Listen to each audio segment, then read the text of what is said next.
Hi there. Now, here's an attempt that I'm going to try and do every day where I will bring you one particular story or a news development that I think is really interesting. And I'll also put together all of the added information around that story so you can understand it better. Today, I want to talk to you about a case that has come before the Supreme Court of India. Now, this is a case that deals with the rights that a woman has over her body and the rights of an unborn child. So, it is, yes, a case about abortion. Now, this particular case is about a 27-year-old woman who wanted permission for an abortion at 24 weeks. Let me first tell you what the abortion laws are like in India.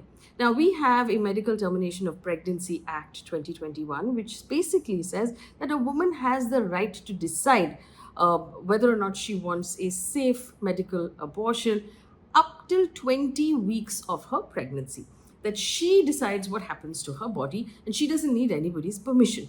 Now, after 20 weeks have been crossed, from 20 weeks to 24 weeks, the abortion is allowed only in special cases, like if it is a minor, someone who's under 18, or if it is a survivor of rape or a survivor of incest. And there are a certain list of certain exceptions, but in this case, it's necessary to get the sign off of two doctors to be able to get that abortion, and any termination after 24 weeks goes to what is known as a state level medical board, which the medical board has to certify whether or not there are substantial fetal abnormalities or whether there's a threat to the life of the mother, and then it goes ahead. So after 20 weeks, really, it's not the woman's decision anymore, but she needs the sign off of doctors. Now, this case that we're talking about is a 27-year-old married woman who already has two children and who has approached the court with her third pregnancy.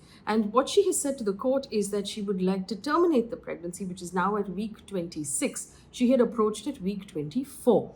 Now, she said that she is suffering from postpartum depression, that she's been getting medical treatment for the last 1 year, and that she doesn't consider herself emotionally, financially, or mentally stable to be able to raise a third child. She's also informed the court that she was using breastfeeding as a form of contraception in order to keep from getting pregnant again. But breastfeeding is not a 100% safe or approved way to use this contraception. But this is also the reason why she discovered her pregnancy quite late.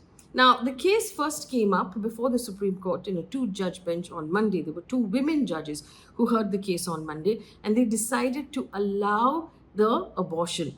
And they effectively said they ruled in the favor of decisional autonomy, which means a woman has the right to decide what happens to her body. And they also noted, these two judges also noted, that since most of the responsibility of that baby will fall on the shoulders of the mother, she has to decide whether or not she's going to be able to handle it. And she herself is deeming herself unfit to parent, and so the court has to listen to her and when she says that. Now, take it one step further. After that judgment, the central government has appealed to the Supreme Court to reconsider, because the matter went before the medical board at AIIMS, and the doctors at AIIMS in Delhi found that the fetus is at a viable point where, if it is delivered, it can survive on its own, although with severe abnormalities. So now it has gone back to the court, and the question before the court is, this is no longer an abortion. This will actually be doctors having to stop the fetal heartbeat and actually commit feticide. You're effectively killing that baby in order to carry out this court's judgment. Is that what the court really wants? So this has come back before the court yesterday. The same two judges of the court this time decided differently. They each had a different decision. The first judge, Justice Hema Kohli, has said which court will actually order that a heartbeat of a fetus be stopped. Speaking for myself, she said, I wouldn't do it. And she was making oral observations when the central government was arguing. Now, Justice B.V. Nagratna, who was the other judge on this case, she ordered, however, that a petitioner has brought, that this petitioner, this woman, has said that her socioeconomic condition is bad, her mental health is bad right now, and her decision must be respected by the court. Now, the matter then was referred to a larger bench headed by the Chief Justice of India. It came before the Chief Justice of India today. And when the Chief Justice of India was hearing the case, effectively, there are three options placed before the court. If the court orders the carrying forward of the termination, effectively, it would be ordering the killing of this baby because it is now viable outside of the mother. It can survive on its own. So, what are its rights if it can survive on its own? Secondly, the second option is to deliver the child at this point, which at such an early stage will result in severe abnormalities in the baby. The third option is to ask the mother to carry to full term. Now, the government argued that the team at AIMS has offered to look after the woman, to look after her mental health, and the baby can be put up for adoption later. But the woman has still come before the court arguing that she should have a right, effectively, to decide how much of this she wants to put herself through. And she doesn't want to wait until the end of term. Now, while listening to the case, the Chief Justice of India, D.Y. Chandrachud, asked this question. He said, there is a lawyer in front of me for the mother. There's a lawyer in front of me arguing for the government. Who is arguing for the unborn child? And can we say at this point, he said, how do you balance the rights of an unborn child, which is a living, viable fetus? Where are those rights from? And then the Chief Justice effectively said that consistent as we are about the need for autonomy, we cannot be oblivious to the rights of an unborn child.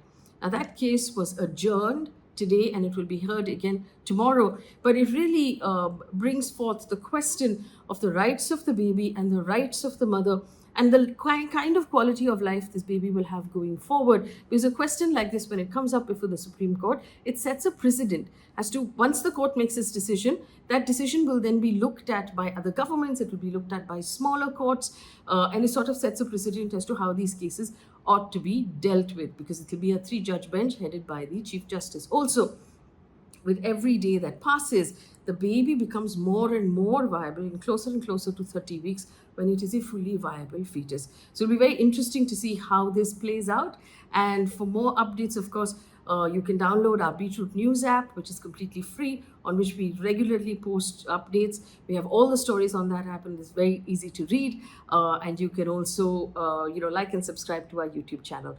Thank you so much for watching this video. Have a nice day.